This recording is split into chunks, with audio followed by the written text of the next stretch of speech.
রে বাবা রে বাবা, বাড়ির সেইটি যে বাগানে হাগ দিয়ে যে কি শান্তি। এই পাট খেতে হাগি বিদায় আমার শরীরটা এখন একটু ভালো লাগদি। পেটের ভিতর যা মুসড়ি করছিল, দে আরেকটা কোদন দে। কি শান্তিটা পালাম। বহুদিন পরে আসলাম এই পাট নেংড়োতে। এত দুর্বাই গন্ধ, এত আওয়াজ, কনতেই যে চটার পটার শব্দ দিছে। গন্ধই তো টিকতে পারছি না। এ ঘরে কিরা রে? হাগার মধ্যে আবার কেটা দেখলো। চাচা, আমি চাচা।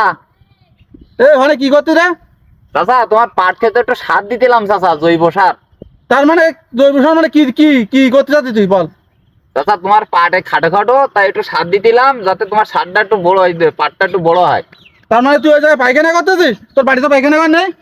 চাচা, চাচা বাড়ি পায়খানা করলে চাচা বাড়ির পায়খানা কা তাড়াতাড়ি বুড়ি যাবেন না চাচা। তাই এই তোমাকে এই পাট খেতে এমনি দেখলাম সারটার কমিয়ে গেছে, তাই দিদি তোমাকে ওটা আগুক আর আমার পায়খানা ঘরটা একটু থাকুক, আর কি করতে গো চাচা।